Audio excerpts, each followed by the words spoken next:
abbasside, c'est une reconstitution faite par les sunnites et pas tout à fait en accord avec les chiites. Et donc, on a banalisé, marginalisé des écoles beaucoup plus rationnelles et beaucoup plus spirituelles. Je vous donne deux exemples. Dans la théologie, le mu'tazilisme, et dans la jurisprudence, le hanafisme.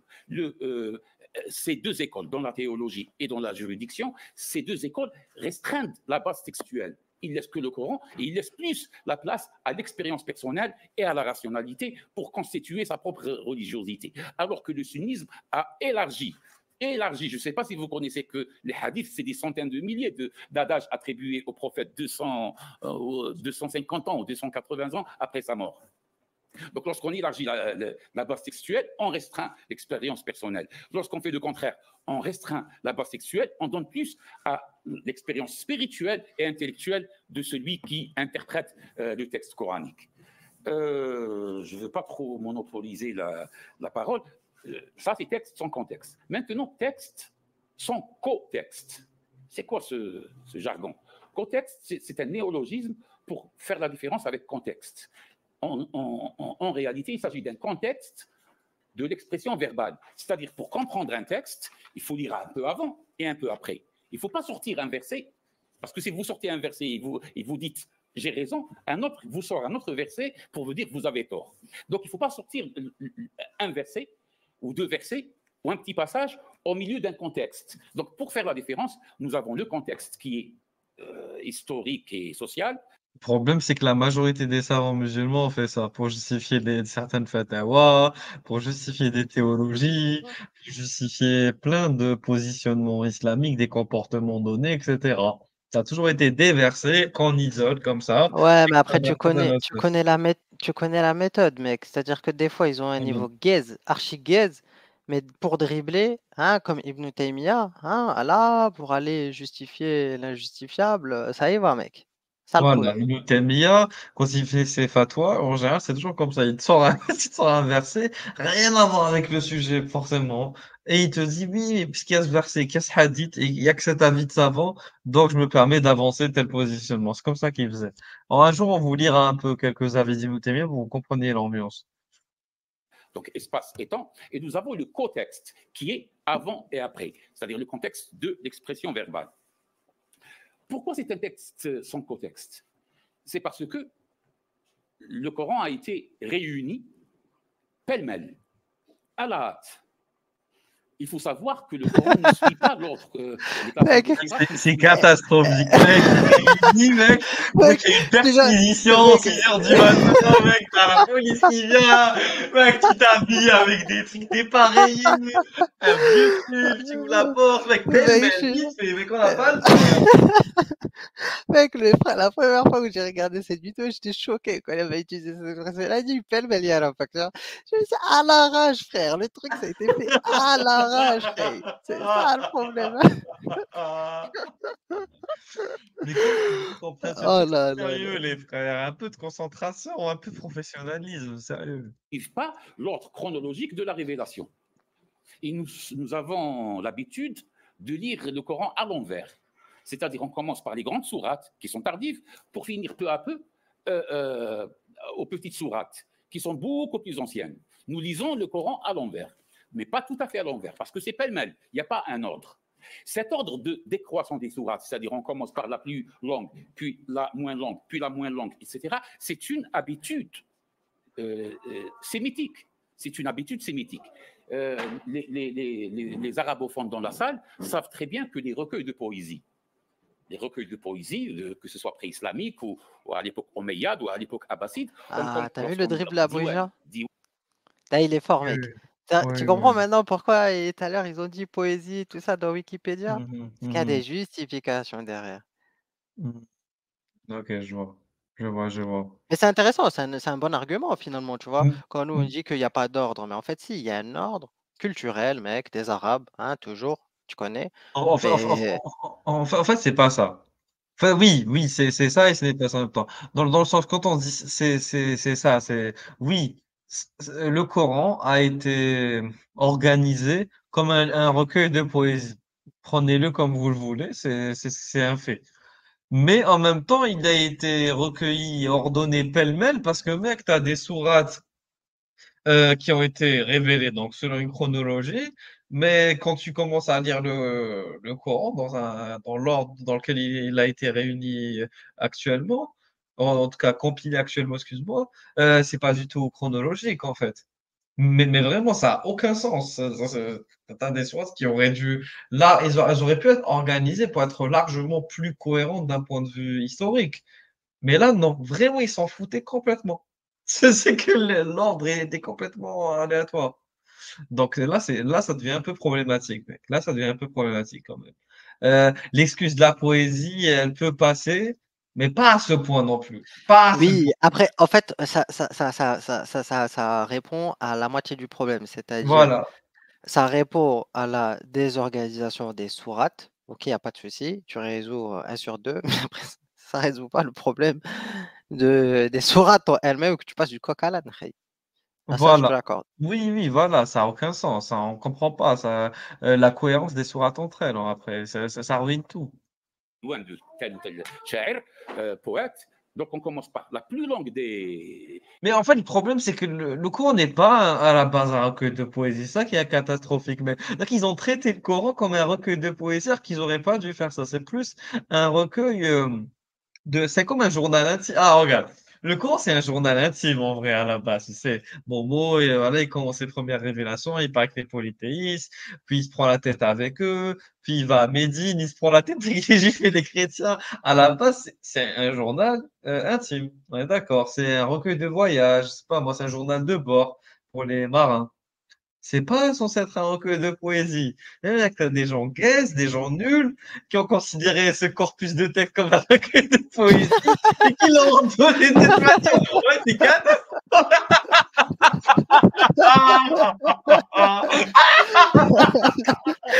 Aïe, aïe, aïe, aïe, aïe, le Néo, il est trop gay, mec, c'est ça le problème. Ah, j'en ai marre, je te jure, j'en ai marre.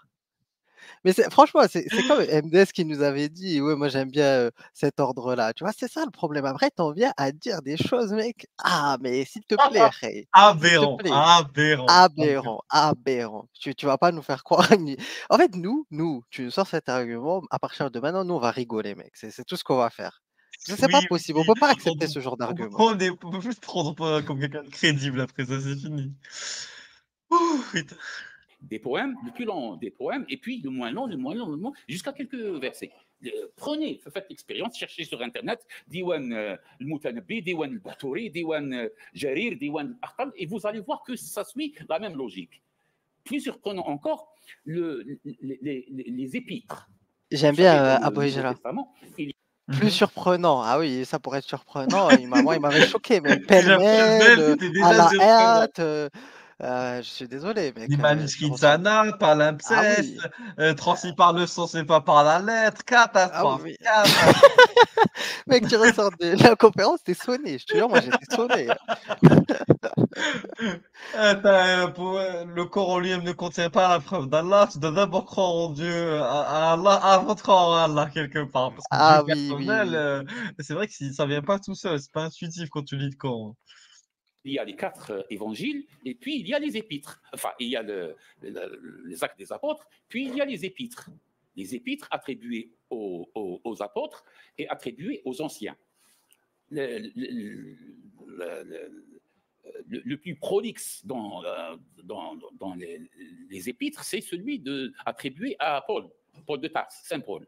Donc vous allez voir que la première épître ou lettre, elle est la plus longue, puis la moins longue, puis la moins longue, puis encore la moins longue. Ça ne suit pas l'ordre chronologique de leur apparition, ces lettres, mais plutôt un ordre décroissant. Nous avons même un manuscrit qui s'appelle le manuscrit occidental du Nouveau Testament, où on commence par l'évangile de Jean, et non pas par le plus court, l'évangile selon l'ancienneté, l'évangile de Marc. On commence par le plus long évangile, le moins long, puis le moins long, et puis on finit par Marc.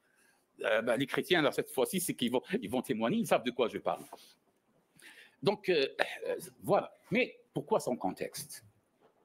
Pourquoi son contexte Et je reviens à la flexibilité de la langue arabe de l'époque, c'est que l'écriture avec laquelle le Coran a été mis sur papier, sur parchemin, est une écriture rudimentaire, c'est-à-dire pas tout à fait un alphabet comme les autres. Pourquoi? Parce que c'est l'évolution de l'écriture arabe. Elle venait d'être, enfin, l'évolution de l'écriture aramienne, notamment l'aramien chrétien, qui était le syriaque, puis le nabatéen, et puis l'arabe. Mais beaucoup de consonnes se ressemblent, et il y a l'absence totale de vocalisation, notamment les voyelles courtes et le A long. Et lorsque nous étions jeunes, on plaisantait, je vais me mettre debout, excusez-moi, par exemple, le graphisme, nous n'avons que le graphisme. Ça veut dire quoi? Qui peut dire vous êtes d'origine maghrébine, hein, vous pouvez... Hein? Non, non, alors vous êtes un beurre. Il m'a dit Qabla. Qabla. Qila. Et ils ne sont pas d'accord, les arabophones. Ah, mec, c'est catastrophique! Je vais mourir. Vous expliquer aux auditeurs et aux téléspectateurs qui nous regardent, enfin, aux spectateurs, c'est pas une télé. En gros, il a écrit un mot, mais sans les points diacritiques, sans les voyelles, sans en gros toute manière de vocaliser correctement donc les différentes lettres ou syllabes du mot. C'est que le script. Voilà, c'est que le script tout court. Parce qu'en arabe, on doit mettre ce qu'on appelle des points diacritiques et ensuite des signes pour aider à prononcer correctement le mot. Donc, ce qu'on appelle el-teshkil, voilà. En français, oui, on pourrait appeler ça la voyalisation, un truc comme ça. Mais là, le mot sans ces références-là veut dire plusieurs choses en même temps. Ça peut dire un qablahu ou filahu, etc. On ne sait pas ce que ça veut dire. Et là, il a fait l'expérience. Il a dit, allez-y, répondez-moi. Qu'est-ce que ça veut dire selon vous? T'en as un qui a dit filahu, t'en as un qui a dit qablahu. Voilà, donc on ne sait pas ce que le mot veut dire. C'est catastrophique. Ça donne. Allez, ça donne. Qablahu. Qablahu, voilà. Donc avant lui. Qablahu. Voilà. Avant lui. Avant lui, voilà. Bah, vous avez vu, je connais. Donc là, il a mis les points diacritiques. Deux points en haut de la première lettre, un point en bas de la deuxième lettre. Et Dhamma pour vocaliser le hu. Voilà, il y a le Dhamma, il y a le Fatha, il y a le Kasra. Donc ça, c'est pour la voyelle, la notion de voyelle. Avant lui. Ça donc, qui a dit Qibla. Qibla, c'est direction. Après, c'est tout. Alors, la Qibla, par exemple, c'est l'orientation de la prière, c'est la direction à laquelle tu t'orientes pour, t'en vas à la Kaaba pour effectuer ta prière en islam, par exemple. Donc là, vous avez vu, c'est pas la même notation. Vient direction de la Mecque, mais direction. Ça confirme le préjugé. Ça donne. Mec, il y a même le mot tuer. Il l'a tué. C'est-à-dire que t'imagines, d'un seul mot, t'as tué, t'as direction, t'as avant lui, t'as une conjonction temporelle, t'as un verbe, t'as un nom. Ça n'a aucun sens. C'est catastrophique, mec. Il te dit c'était un alphabet rudimentaire. Rudimentaire. C'est un alphabet défectueux, Yann. Ça me permet même pas de comprendre quelle typologie de mots on a. Un verbe, non, adverbe. On sait plus où on est. On sait plus où on est. Il l'a tué. Encore. Hein? Filatou. Une éléphante. Ça se dit en français, éléphante. Filatou. Est-ce que vous voyez, à chaque fois, je change les points, les signes diacritiques. Je les change. Filatou. Eh bien, moi, j'ajoute. Parce qu'il n'y avait pas de A long. Je peux dire que ça peut être A talahu. Mais j'ajoute un alif. A talahu. Ça peut être. En gros, hein, au milieu du mot, parce que c'est des lettres attachées, au milieu du mot, ça peut être un Noun, ça peut être ya, semi-voyelle, ça peut être ba, donc un B, ça peut être ta, un T, ça peut être tha, TH, ça peut être quoi encore? Noun, sauf qu'à la fin, on fait quelque chose, sauf si la lettre est à la fin, etc. Ça fait, non, je l'ai mis un. Pardon? Ah, Hamza. Hamza. Oh là là. Je viens jusqu'au Québec pour. Je viens jusqu'à Montréal pour. Ça peut être Hamza. Et donc, c'est une lecture, pas tout à fait une lecture. C'est une lecture devinatoire, c'est-à-dire aide-mémoire. Je dois apprendre, je dois savoir connaître par cœur le texte et pour ne pas oublier. C'est les devinettes, ya Rabbak. Mec, il est catastrophique ce texte. Ce texte est catastrophique. Mais je sais pas si vous vous rendez compte. Si tu connais pas le texte à l'avance, tu peux pas lire le texte, donc tu dois deviner le sens des mots, le sens des lettres, comment on les vocalise, comment est-ce qu'on les écrit, comment est-ce qu'on les comprend. C'est franchement, c'est une calamité. Ce livre, moi je dis à Ruben de temps en temps pour rigoler, mais je commence à y croire. Ce livre, il est maudit en fait. T'es condamné à avoir que des erreurs, voilà, de la tromperie, que, que des immoralités, que de l'illogisme à la lecture de ce livre. Parce que du début jusqu'à la fin, c'est une supercherie. Du début jusqu'à la fin, transmis par le sens, il a été compilé à la va-vite, on doit deviner pour comprendre le sens des mots. Je sais pas, ce livre ne tient pas debout. C'est-à-dire que je mettrai pas 1 euro dans l'avenir de ce livre. Pour que ce livre tienne, il a vraiment fallu que les gens se décarcassent pour le faire tenir debout. Inventent des traditions, fassent toute une jurisprudence derrière pour donner vraiment un sens profond à ce livre. Ce livre tout seul ne vaut rien. Même ce livre tout seul, il ne fait pas croire en Dieu. Tu dois déjà croire en Dieu à l'avance pour accepter le livre. Tellement le livre est gaze, il est gaze de Et en plus de ça, non, mais en plus de ça, tu dois croire en Dieu et ensuite, c'est les devinettes, ya Rabbak. C'est catastrophique, mec. C'est-à-dire qu'il faut que tu connaisses le texte à l'avance. Il faut qu'il y ait un mec là, hein, qui t'a pris sur le teco et qui t'ait appris le texte, mec. Sinon, tu vas rien comprendre au scénario. C'est ça le problème. Ah là là. Regard. Hier, je ne vais pas me répéter, hier, on a parlé des 7 versions.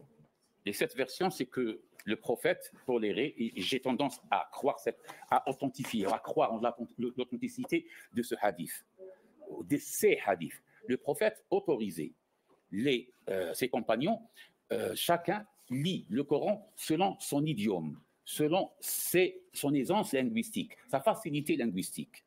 Et pourquoi j'ai tendance à croire en ces traditions? C'est parce que ils viennent à l'encontre de l'orthodoxie, qui veut tout arrondir, tout aplatir, il n'y a pas de désaccord, c'est sacré, ne bougez pas de la lettre.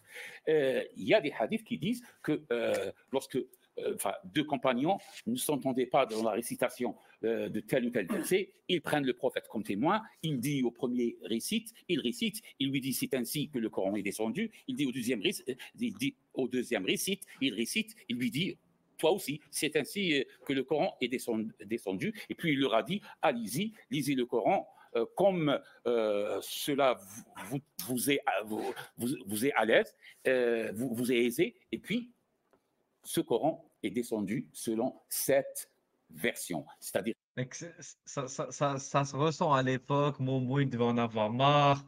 T'avais 2 mecs qui venaient. Oui, voilà, moi je récite ça comme ça. L'autre il dit oui, mais moi je récite ça comme ça. C'est pas pareil. Il a dit c'est bon dans les 2 cas, c'est pareil.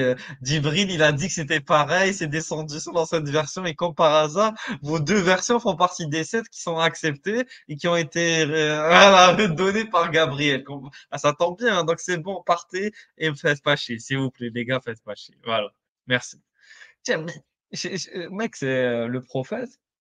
même dans le Coran, tu ressens que les gens, ils arrêtaient pas de le solliciter. Ils arrêtaient pas de squatter sa maison pour rien. Il a fallu qu'il y ait des versets qui viennent pour, genre, Allah, il demande aux gens, arrêtez d'embêter le prophète, arrêtez de le solliciter pour rien. Laissez-le tranquille dans sa maison. Il est avec ses femmes et tout, laissez-le tranquille. Arrêtez de l'emmerder. Mec, donc on ressent que le prophète était emmerdé constamment. Constamment des questions stupides. Voilà, c'est d'où le Mais c'est vrai verset. en plus, Ne mec. posez pas des questions dont la réponse vous fâchera. Voilà. Ah, C'est c'est bon, ça le stop. problème. Stop. Bzaf, vous avez exagéré. C'est comme les Ah, fatwas aujourd'hui, mec. Des fatwas oui, oui, oui, oui, oui. stupides parce que les questions à la base sont stupides également. D'où les fatwas stupides par la suite. Faut comprendre les avis juridiques, pourquoi est-ce qu'ils sont merdiques? C'est parce que les questions posées déjà ne devraient même pas exister. Les questions sont merdiques. Et c'est parce que la religion, islamique, elle se vend comme étant la réponse à toutes les questions. Donc les gens, ils prennent ça au pied de la lettre. Ah oui, c'est une réponse à toutes les questions. Eh bien, je vais Eh ben, poser je vais toutes poser les toutes les. questions. Voilà. Mais tu vois, regarde, mec, c'est ça le problème, c'est que d'un côté, ta maman, il nous dit, on peut poser des questions stupides, très stupides, mais pas trop stupides. D'un Ah! côté, il va te dire ça. De l'autre côté, tu as des Ali Belhaj et compagnie, hein, ils te disent l'islam c'est la vérité, ça répond à tous les problèmes, l'islam c'est la solution, il n'y a pas de souci. D'un autre côté, tu as les savants, hein, on vient, on leur pose des questions, les mecs ils savent pas, hein, des mecs du hadith, et après, il y a un mufti, il vient, il répond à la question vite fait parce que le niveau il est gaze. Et là, tu as un muhaddith qui vient qui te dit: «Ah, mais oui, j'avais le hadith, mec.» La meuf, elle leur dit: «Ah, ben, vous étiez où tout ce temps? Ah! Franchement, vous étiez où?» Ah! Ouais, c'est ça le problème. Après, de l'autre côté, tu as des imams qui nous disent: «Voilà, fatwa négative, il faut si les mecs qui viennent, ils nous posent des questions trop stupides, le mufti doit pas répondre. Démerde-toi, frère.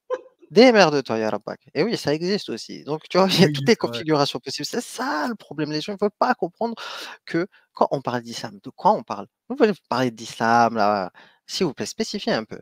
Parce que sinon, on comprend rien, mec. Il y a un gars, il dit une chose, l'autre, il dit le contraire.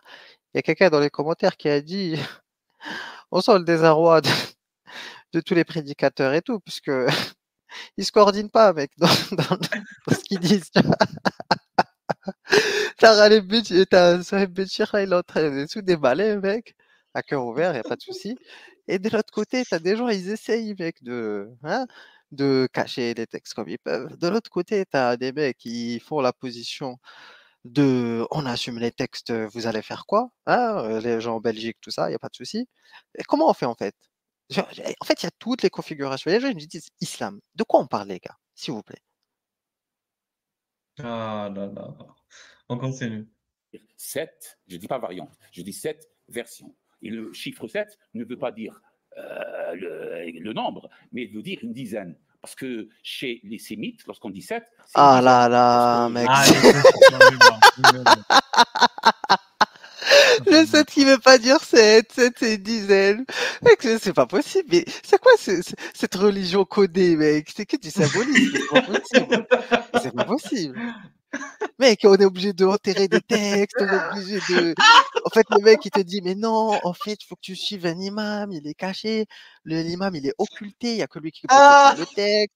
L'autre, il te dit: «Les savants sont les héritiers des prophètes.» Enfin, mec, c'est catastrophique. Il y a rien qui va. Il y a rien, L'autre, il doit strictement rêver rien. d'Allah, l'autre, il rêve de Mohammed, l'autre, il rêve de Iblis.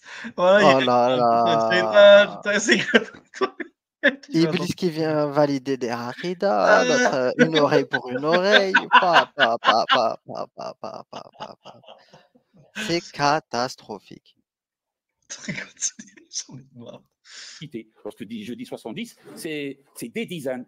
Lorsque je dis 700, c'est des centaines. Exactement comme on dit en français, les 400 coups ou les 36 chandelles ou les 200 pas. Donc, c'est emblématique plus que l'exactitude numérique. Pourquoi je dis ce sont des versions et non pas des variantes? Quelle est la différence entre version et variante?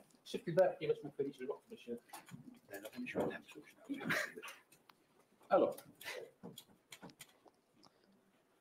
le Coran que nous avons aujourd'hui, il date de Othman, le troisième calife. Et donc, l'un des versions possibles. Ça, c'est des versions. Et la version de Othman, celle-là, a donné plusieurs lectures. Pourquoi? À cause de cette lecture divinatoire qui a causé que les scribes et les lecteurs spécialistes traditionnels du Coran ne se sont pas mis d'accord. Je crois que c'est un peu pointu.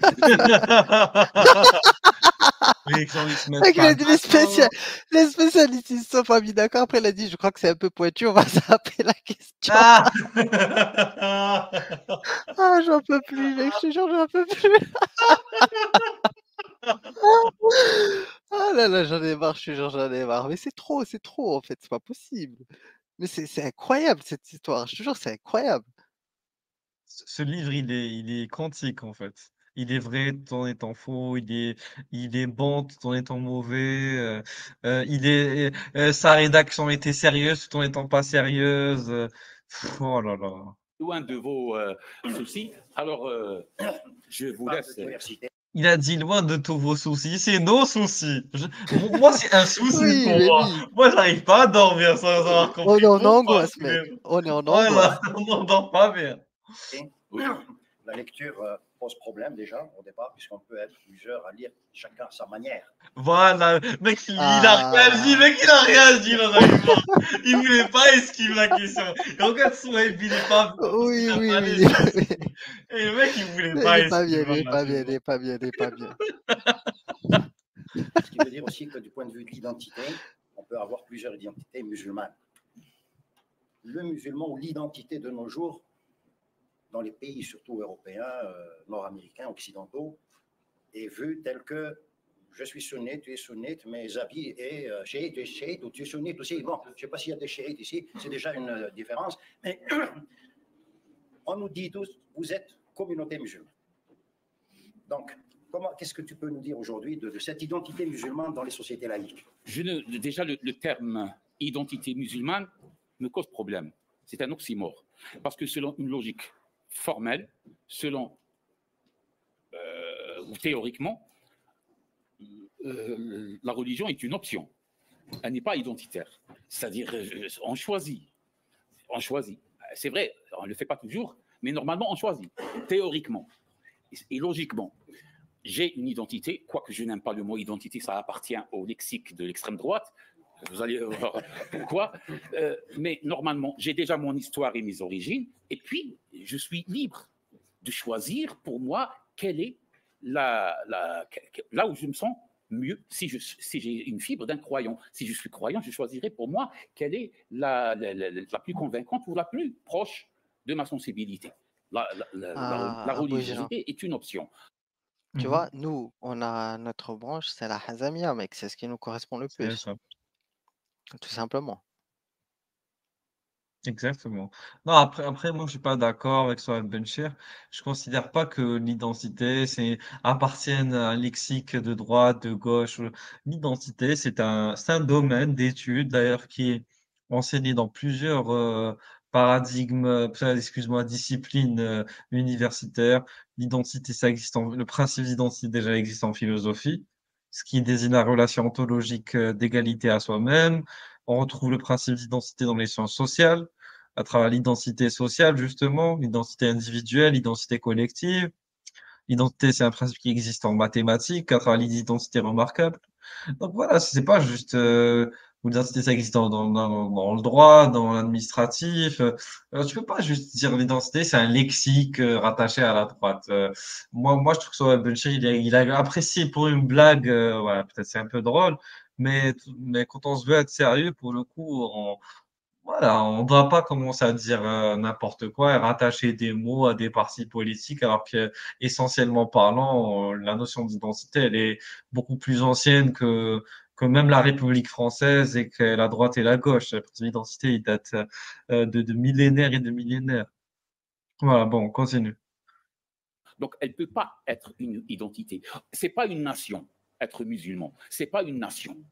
faut dire à nos cousins juifs qu'on respecte beaucoup, dites-nous, est-ce que le judaïsme est une religion ou bien une nation?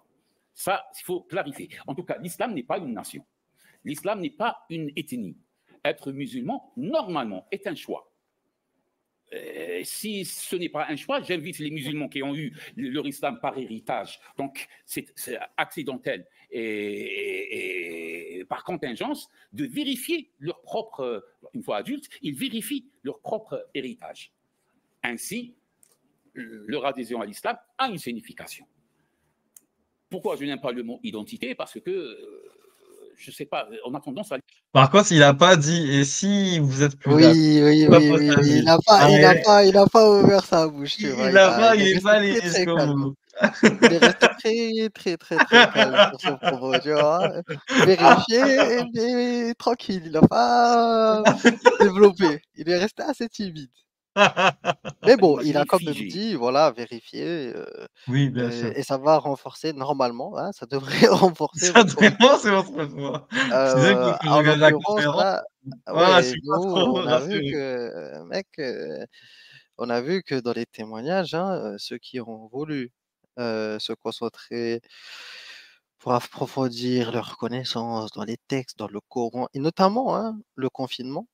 Pendant le confinement, vu qu'il y avait pas grand-chose à faire, les gens ils se sont dit: «Beh, tiens, pourquoi pas, profiter du temps qu'on a pour, apprendre, hein, vérifier ce qu'on connaît» et les gens, eh bien, ils sont tombés de haut, tu vois ce que je veux te dire? Il y en a, ils sont tombés de très, très haut.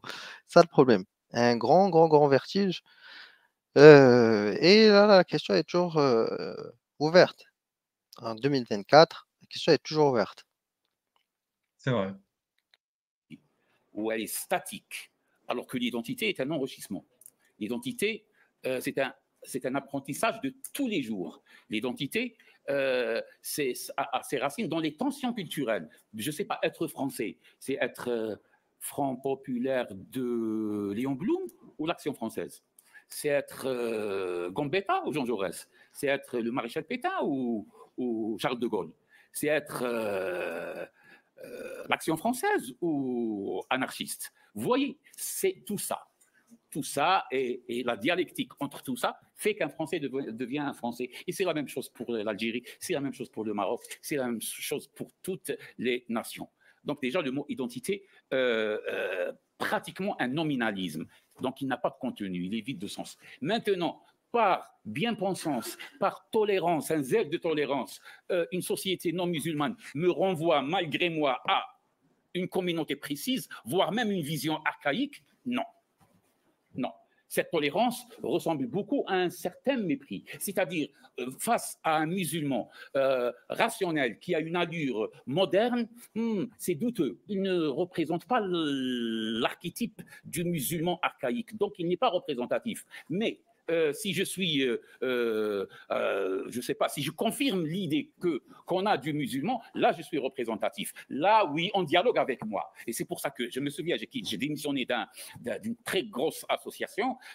Association, elle est devenue institution. C'est la Ligue de l'enseignement. Parce que normalement, on faisait un dialogue entre laïcité et islam. Et je vois que tous mes co-religionnaires, c'est des islamistes. Je dis non. Vous choisissez vos Déjà. interlocuteurs. Là, il balance Moi, les années ensemble. c'est ce que Voilà. voilà, c'est ce que j'avais dit au cours des lives lorsqu'il avait démissionné, hein. Il a dit: «Vous vous amenez à la table des négociations des islamistes. Ce n'est pas sérieux. Vous choisissez des interlocuteurs qui ne sont pas sérieux». C'est ça le problème.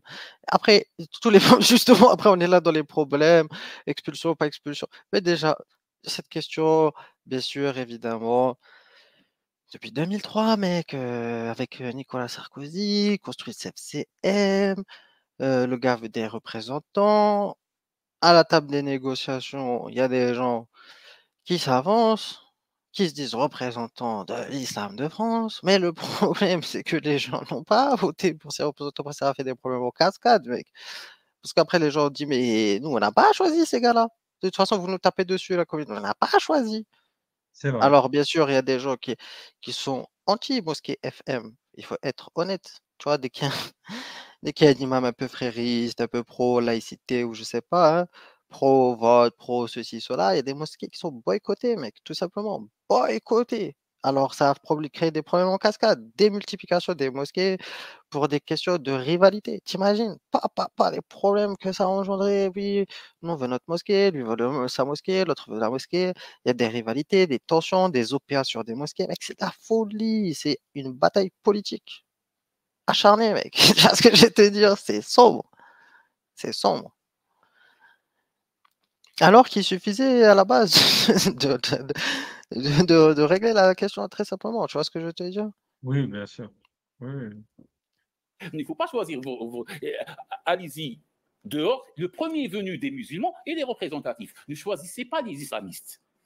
Pour vous dire qu'il y a la tendance qui se veut tolérante, qui se veut bien pensante, renvoie le musulman à son archaïsme, à l'idée qu'on a la plus néfaste de l'islam.